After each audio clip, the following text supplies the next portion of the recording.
여러분, 이 시간 우리는 한자리에 모여서 함께 추수감사주일 예배를 드리고 있습니다.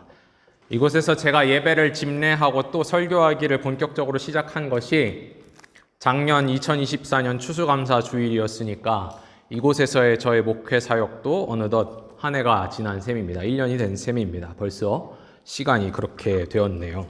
아직 우리식 달력으로는 올해가 12월 한 달이 남아있긴 하지만 추수감사주일을 맞이하여 지난 한 해 동안의 우리의 수고들과 행사들과 또 열매들을 돌아볼 때 여러분의 마음 가운데 하나님을 향한 감사, 깊은 감사, 기꺼이 그분께 드리길 원하는 감사가 있으십니까? 여러분 하나님을 떠올릴 때 여러분 마음속에 감사의 제목들이 자연스레 떠오르십니까?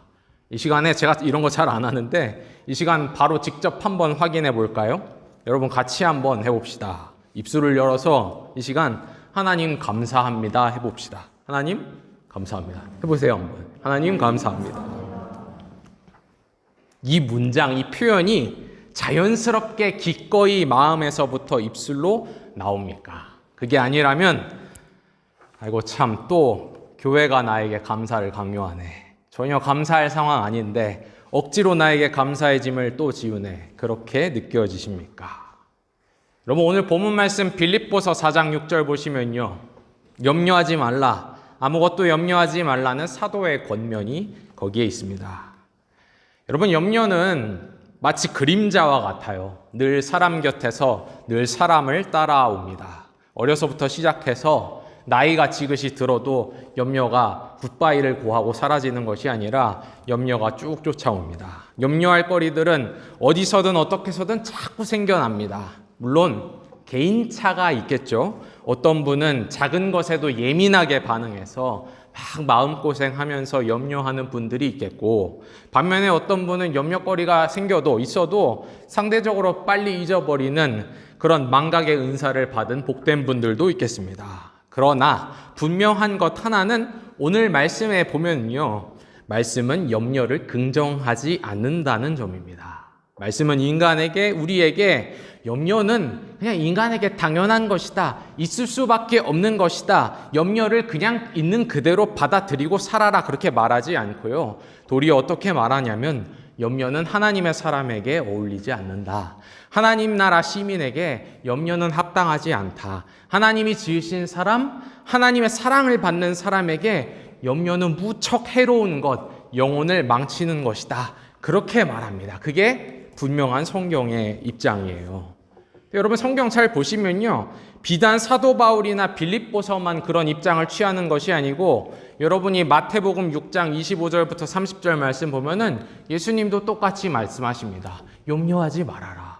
왜 염려하냐? 염려해서 도대체 뭘 바꿀 수 있냐? 오늘 염려를 오늘에 딱 제한시키고 내일로 가져가지 말아라. 예수님이 그렇게 말씀하시더라는 것이죠. 그리고 예수님만 그렇게 말씀하실 뿐만 아니라 예수님의 대표적인 제자인 사도 베드로도 베드로전서 5장 7절을 봐도 마찬가지 이야기를 하고 있습니다. 그러니까 염려에 관한 성경의 메시지가 꽤 일관돼요. 명확합니다. 성경은 우리에게 염려를 극복하는 법, 염려라는 영혼의 질병을 이기는 치료제를 제공하고 싶어 하고 또 제공하려 하는데 오늘 본문 말씀 보시면요. 그 치료제란 무엇입니까?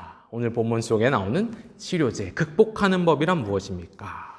본문 6절 말씀 보시면요.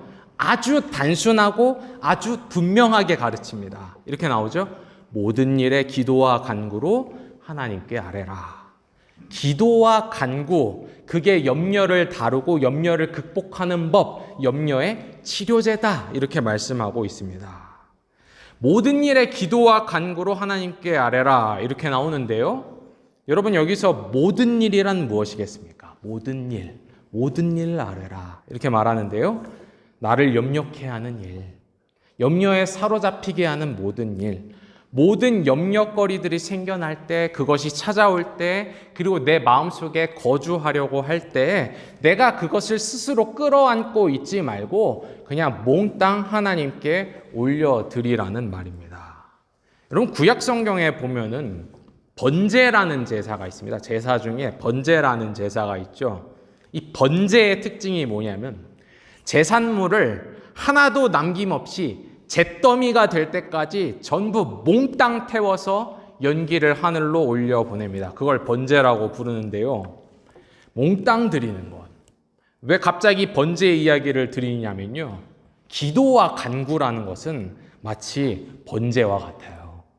활활 타오르는 기도의 불로 모든 염려와 염려거리들을 태워 온전히 하늘로 올려 보내는 것이죠.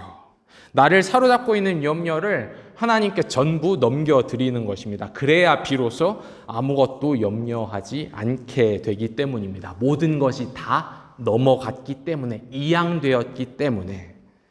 똑같은 원칙, 똑같은 가르침을 사도 베드로는 이렇게 표현하는데요. 베드로전서 5장 7절에 보면 이렇게 말씀합니다. 너희 염려를 다 주께 맡기라. 다 주님께 맡기라. 이런 말씀을 읽어보면 마음 한구석에서 이런 생각이 들죠. 야, 말이 쉽지. 말이 쉽지 그게 되나? 그렇게 반응하실 분도 혹 있을지 모르겠습니다만 성경의 가르침 자체는 아주 단순 명쾌하죠.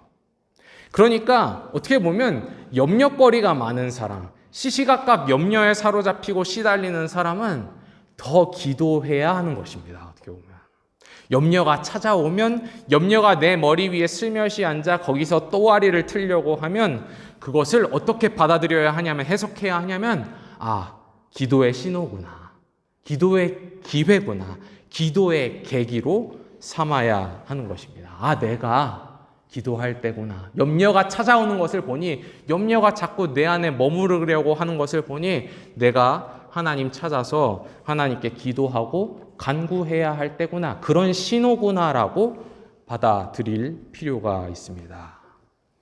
교회 여러분, 근데 하나님이 모르셔서, 우리가 하나님께 알려드릴 때까지 하나님이 우리 문제를 도통 모르시기 때문에 그래서 기도하라는 것은 아닐 겁니다. 그렇죠? 기도라는 것이 무슨 통지하고 보고하고 정보 제공하는 것이 아닐 겁니다. 왜냐하면 우리가 성경에서 많이 보지만 성경을 통해 배우고 발견하는 하나님은 어떤 분이세요? 성경이 말하는 하나님, 성경이 소개하는 하나님은 어떤 분이십니까? 모든 것을 아시는 하나님이죠. 심지어 예수님이 뭐라고 말씀하셨습니까? 너희 머리카락까지 세신 바 되었다. 그렇게 말씀하셨단 말이죠. 너희 머리카락까지 세신 하나님이라 하는데 그 하나님, 아버지께서 설마 우리의 염려거리, 우리를 괴롭히고 못살게 구는 염려거리를 모르실 리가 있겠습니까? 다 아십니다. 이미 다 아시는데, 성경도 그렇게 말하는데 기도하라는 거예요. 왜냐하면 다시 말씀드리지만 기도라는 것이 통지나 보고가 아니고 단순히 알려드리는 행위가 아니고 구체적으로 실제적으로 염려를 그분께 넘겨드리는 행위이기 때문입니다. 주께 맡기는 것, 기도를 통해 주께 맡기는 것. 아까 제가 번제를 비유로 드렸지만 기도를 통해 올려드리는 것이에요. 여러분, 이렇습니다. 하나님이 이미 다 아실 텐데 머릿속으로 생각하면서 실제로는 기도를 멀리하고 미루고 기도하지 않는 것을 계속해서 정당화해요.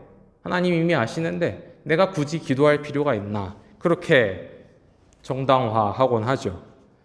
그럼 결국 현실 속에서 여러분 누가 염려합니까? 그렇게 했을 때 누가 염려합니까? 결국엔 내가 염려합니다. 나를 위해서 내 염려거리에 대해서 나밖에 염려하지 않을 자가 없어요. 하지만 기도할 때 비로소 짐이 넘어갑니다. 기도할 때 비로소 그 짐이 넘어갑니다. 오늘 본문 말씀은 우리에게 단순하지만 분명하게 그 부분을 이야기하고 있어요. 가르치고 있어요. 아무것도 염려하지 말라. 어떻게 해요? 염려가 찾아오는데 어떻게 염려하지 않을 수 있어요? 모든 것을 기도와 간구로 하나님께 아뢰라. 이렇게 말하고 있습니다. 교회 여러분, 우리가 아직 한 달이 남긴 했지만 내년에는 물론 우리가 말씀을 듣고 바로 삶에 즉각적으로 적용해야 하겠지만 그게 맞지만 내년에는 우리가 더 기도하기를, 기도의 실력을 키우기를, 그리고 기도하는 것의 맛을 좀 보기를 제가 소망하는 마음이 제 안에 있습니다. 여러분도 그 소망을 같이 공유했으면 좋겠는데요. 교회 차원에서도 기도의 자리도 다시 만들고 마련해서 염려를 기도와 간구로 이기고, 염려를 기도와 간구로 넘겨드리고, 염려를 기도와 간구로 극복한다는 그 분명히 나와 있는 말씀의 가르침이 하나의 가르침으로 머물러 있을 뿐만 아니라 우리 삶의 현실이 되기를 소원해 봅니다. 여러분, 다시 본문 말씀 6절 한번 주목해 보시죠. 꼼꼼히 보시면요, 기도와 간구, 그리고 거기에 뭐가 하나 더 붙어 있습니까? 감사함으로, 기도와 간구로 감사함으로 구할 것을 하나님께 아뢰라. 거기에 감사함이 붙습니다. 여러분, 이것도 참 놀라운 일이죠. 염려하지 말고 기도하라는 권면, 그것만 해도 그 자체만 하더라도 상당히 버거운 요구인데, 거기다가 내가 지금 염려가 나한테 찾아왔는데 감사하라니, 이게 과연 가능한가 싶습니다. 그런데 여러분, 사실 오늘 말씀은 염려에 대항하여 하나님의 사람들이 어떻게 할 것인가, 어떤 자세를 취할 것인가, 어떻게 그 염려를 극복할 것인가 했을 때 매우 적극적이고 매우 공격적인 자세를 취하라고 말씀하고 있는 것이에요. 무슨 말이냐면요, 여러분, 우리가 한번 곰곰이 생각해 보면 감사는 염려의 정반대에 해당합니다. 그렇죠? 둘 사이의 관계, 염려와 감사, 감사와 염려 둘 사이의 관계는 마치 천적 관계와 같아요. 우리가 염려에 사로잡히면 절대 감사 못합니다. 하나님께도 못하고 주변 사람들에게도 감사하지 못합니다. 염려할 때는 오로지 나에겐 결핍만 보입니다. 제한된 상황만 보이고 주저앉은 낭망한 내 감정만 보입니다. 그 외에는 모든 것이 전부 다 불투명하고 모든 것이 변수 같고 모든 것이 불안하게 다가오는데 도대체 내가 무엇에 대해서 감사할 수 있겠습니까? 그런데 반대로 객관적으로 상황적으로 보면 염려할 거리가 없는 것이 아니지만 마치 메마른 땅을 파고 또 파서 결국에 샘을 찾아 터뜨리듯 지하수를 퍼내듯 우리가 우리 안에서 감사를 찾아내고 감사를 끌어내면 놀랍게도 염려가 점점 밀려납니다. 여러분, 감사라는 것이 참 신기한 게요, 감사의 행위 속에서 나의 시선, 나의 내면의 시선이 옮겨지게 됩니다. 감사 속에서 우리는 보지 못했던 것들, 잊고 있었던 것들을 하나하나 되찾기 시작해요. 내게 없는 것, 내게 모자란 것, 내 결핍에 사로잡혀 있었던, 거기에 딱 잡혀서 갇혀 있었던 나의 시선이 내가 이미 받은 것, 내게 이미 풍성이 주어진 것으로 옮겨지게 됩니다. 감사하려고 하는 순간에. 오늘, 현재, 지금이라는 짧디 한 순간, 그리고 그 순간의 좌절스러운 상황, 그리고 감정에 완전히 지배당하고 있던 내 자아가 감사를 하려고 하고 감사의 제목을 찾아내려고 하다 보면 나를 나대게 한 시간들, 나를 빚어간 과정들, 그리고 염려 속에서 그간 전혀 보지 못했던 나의 주변들로 시야가 확장될 수밖에 없습니다. 확장되게 됩니다. 그리고 그 모든 것들 속에서 하나님이 내게 주신, 하나님이 우리에게 허락하신 은혜와 복의 흔적들을 하나하나 샅샅이 찾아보는 것이에요. 그 안에서 주셨던 은혜들을 찾아보는 겁니다. 그리고 그 흔적 끝에서 선하시고 인자하신 하나님, 좋으신 하나님, 나와 함께 하셨던 하나님을 비로소 감사 속에서 다시 발견하게 됩니다. 그 하나님을 다시 주목하게 돼요. 감사가 소중한 이유. 성경이 왜 이렇게 자꾸 감사를 강요하나 싶을 정도로 오늘 본문 말씀이 감사를 권면하고 또 감사하기를 도전하는 이유가 바로 그것입니다. 감사 속에서 비로소 우리는 선하신 하나님, 좋으신 하나님을 다시 바라보기 때문입니다. 감사 속에서 다시 그 하나님 때문에 염려를 밀어내고 다시 소망할 수 있기 때문입니다.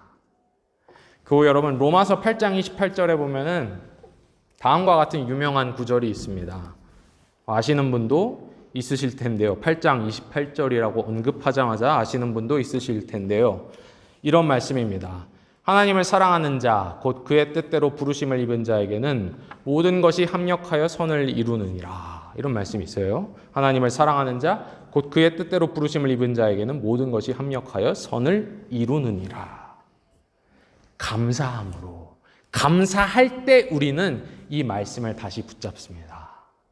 감사할 때 우리는 이 말씀을 누군가의 고백, 누가 남긴 하나의 문장이 아니라 우리의 것으로 받아들이고 신뢰하게 됩니다.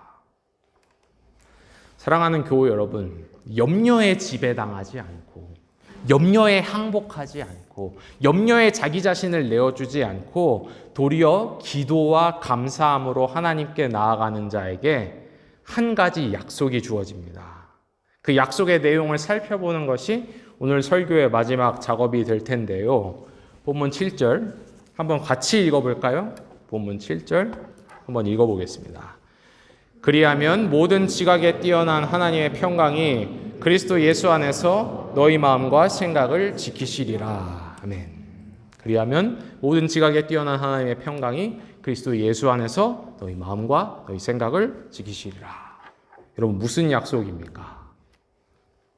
염려를 밀어내려 하며 기도와 간구로 감사함으로 하나님께 나아가는 자에게 주어지는 약속이란 무엇입니까?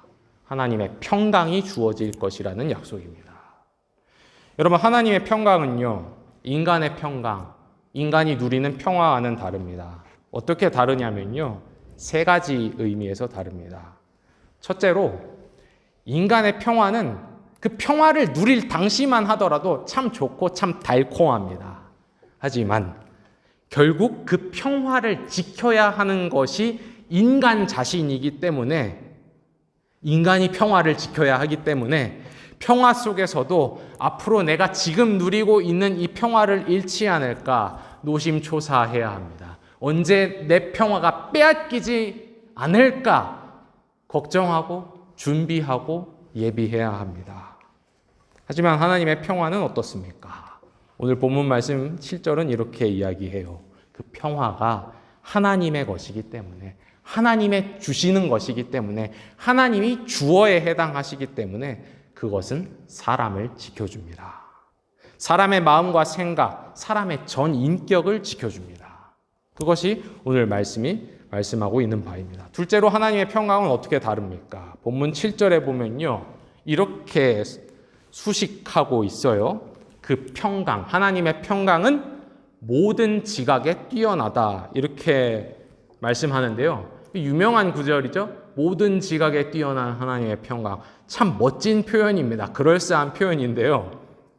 조금은 의미가 모호한 예스러운 표현인데 좀 더 이해하기 쉽게 정확하게 번역을 다시 해보자면, 그리스말을 번역해보자면 모든 이해, 모든 이성과 계산을 뛰어넘는 능가하는 하나님의 평강이라는 뜻입니다. 인간의 모든 이해와 생각과 계산을 뛰어넘는 하나님의 평강. 우리는 늘 상황 가지고, 조건 가지고, 우리가 수중에 쥐고 있는 것 가지고 계산하고 예측하고 고민하고 염려해요.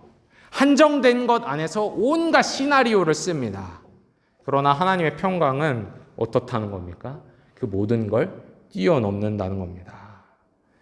여러분, 빌립보서 말씀인데, 오늘 본문 말씀이 빌립보서를 쓸 당시 사도 바울은 어떤 상황이었냐면요, 로마의 감옥에 투옥된 상태였고, 어쩌면 거기서 곧 사형을 선고받을지도 모르는 그런 절망적인 상태였습니다. 그러니까 객관적인 상황과 조건은 무척 암담해요. 그러니까 이런 상황은 그야말로 평강, 평화와는 그렇게 거리가 멀 수 없는 상황입니다. 인간의 이성, 인간의 이해와 판단과 계산과 예측에 따르면 감옥에 있는 사람, 그리고 감옥 바깥에서 이 사람이 어떻게 될지를 노심초사하면서 기다리는 사람 모두 염려할 수밖에 다른 선택이 없습니다. 염려 외엔 다른 선택이 없어요. 그게 인간의 이성과 이해가 내리는 상황에 대한 결론이에요. 판단이에요. 그런데 거기서 사도는 자신에게 위로부터 임한 하나님의 평강, 모든 계산과 상황을 능가하는 하나님의 평강, 이 암담한 순간에도 자신의 마음과 생각을 굳건히 지켜주시는 그 하나님의 평강을 노래하고 고백했던 겁니다. 또한 그 평강이 염려를 이겨내기 위해 몸부림을 치면서 염려를 극복하기 위해 기도와 감사로 하나님께 나아가는 모든 자들에게도 자신에게 임했듯이 그 사람들에게도 모두에게도 임할 것이라고 그렇게 격려하고 축복하고 있습니다. 여러분, 우리가 믿는 자로서 사도의 권면대로 이 하나님의 평강을 받아 누리기를 소망합니다. 이 하나님의 평강, 이해와 상황과 계산과 예측을 뛰어넘는 그 하나님의 평강을 정말로 받아서 그게 어떤 것인지를, 그 실체를 맛보아 알기를 소망합니다. 마지막 셋째로 본문 7절 보시면 모든 이해를 뛰어넘는 이 하나님의 평강은 뭐라고 말하냐면 사도가 그리스도 예수 안에서 임하고 그리스도 예수 안에서 인간의 마음과 생각을 지켜준다. 이렇게 말하고 있습니다. 사도 바울이 그리스도 안에, 그리스도 예수 안에, 주 안에라는 말을 너무 좋아한 나머지, 너무 즐겨 사용한 나머지 여기도 그냥 생각 없이 또 갖다 붙인 것이 아니고요. 모든 이해를 뛰어넘는 하나님의 평강, 기도와 간구로 감사함으로 나아가는 모든 사람들에게 조건 없이 주어지는 하나님의 평강, 인간의 마음과 생각 전 인격을 지켜주시는 하나님의 평강의 그 근거와 그 실체가 그리스도 예수 안에 있다는 겁니다. 그래서 굳이 그 말을 갖다 붙인 거예요. 그리스도를 바라볼 때, 우리가 예수를 바라볼 때에 그 평강이 허무맹랑한 소리, 하나의 몽상이 아니라 이게 사건이고 실체임을 발견하게 됩니다. 여러분, 그게 바로 복음, 기독교의 복음이 증거하고 선포하는 바예요. 하나님의 평강, 그리스도 예수 안에 있는 주어지는 하나님의 평강. 여러분, 복음의 메시지에 따르면 하나님의 평화가, 하나님의 평강이 어떻게, 어떤 방식으로 누구에게 주어졌습니까? 그 복음의 메시지를 들여다보면 전혀 인간의 이해와 이성과 계산과 예측에 부합하지 않는 방식, 모든 계산을 뛰어넘는 방식으로 주어졌습니다. 그 복음에 따르면 하나님을 거부하고 하나님을 무시하고 하나님을 경멸하던 사람들, 하나님께 지으심을 받았고 모든 것을 거저 선물로 받았음에도 불구하고 전혀 감사하는 마음이 없고 감사치 않고 오로지 자기 자신을 내세우며 앞세우며 오만과 교만을 떠는 사람들, 그리고 의의 기준으로 봤을 때 그야말로 죄인이요 하나님의 원수되었던 사람들, 그런 사람들은 계산에 따르면, 이성과 이해의 판단에 따르면 무엇이 정당한 결과입니까? 무엇을 받아야 해요? 심판을 받아야 합니다. 그런데 그 사람들을 구원하고 돌이키고 용서하고 되찾기 위해 존귀한 독생자 예수 그리스도를 이 땅에 보내셨다. 심지어 보내셨을 뿐만 아니라 그 무고하고 무죄하고 의로우신 독생자가, 그렇게 사랑이 많았던 독생자가 죄인의 자리에 대신 서게 하신다. 죄인의 자리에 대신 서서 모든 죄짐을 다 홀로 대신 지게 하신다. 모든 심판과 형벌을 대신 지시고 십자가에 달려서 비참하게 죽게 하신다. 그리고 그 십자가에서 죽으실 때 왜 나한테 이렇게 했습니까? 내가 왜 이렇게 죽어야 합니까? 하나님과 인간을 향한 분노와 원망이 아니라 끝까지 온전한 순종과 인간을 향한 용서를 선언하셨다? 여러분, 이게 인간의 이해와 이성에 부합하는 메시지입니까? 정당한 메시지입니까? 더군다나 죽은 그 예수가 사망을 이기고 부활하여 무덤문을 무너뜨리고 영원히 살아계셔서 모든 믿는 자에게 오늘도 평화와 화해와 생명을 주신다? 이것이 바로 모든 지각에 뛰어난, 모든 이해를 뛰어넘는 하나님의 평강의 본체요 실체입니다. 말이 되지 않는 이야기인 거죠. 합리적으로 따져봤을 때. 그 복음이 우리에게 선포하는 하나님의 평강은 모든 이해와 한계를 뛰어넘는 것이기에 어떤 상황과 조건, 환경 아래서도 우리에게 임할 수 있으며 우리의 마음과 우리의 생각을 지켜주는 것입니다. 뭘로 지켜주는 것입니까? 그리스도의 십자가의 죽으심과 부활 사건에서 드러난 우리를 향한 그 놀라우신 사랑, 그분의 선하심, 신실하심, 우리를 향한 그 의지와 열심, 그 지혜와 능력이 우리의 마음과 우리의 생각을 지켜주는 것입니다. 여러분, 그리스도 안에서, 그리스도 때문에 하나님의 평강은 우리에게 실체가 됩니다. 뜬구름 잡는 소리가 아니라 실체가 됩니다. 염려를 딛고 하나님께 기도와 감사함으로 나아갈 때 우리는 이 놀라운 신비한 찬란한 하나님의 평강이 우리 안에 임하기를, 우리를 채우며 우리를 지켜주기를 심지어 우리가 기대하고 또 요구할 수 있습니다. 어떻게 요구할 수 있어요? 무슨 자격으로 요구할 수 있어요? 그리스도 예수 안에서 그것이 우리에게 허락되었기 때문입니다.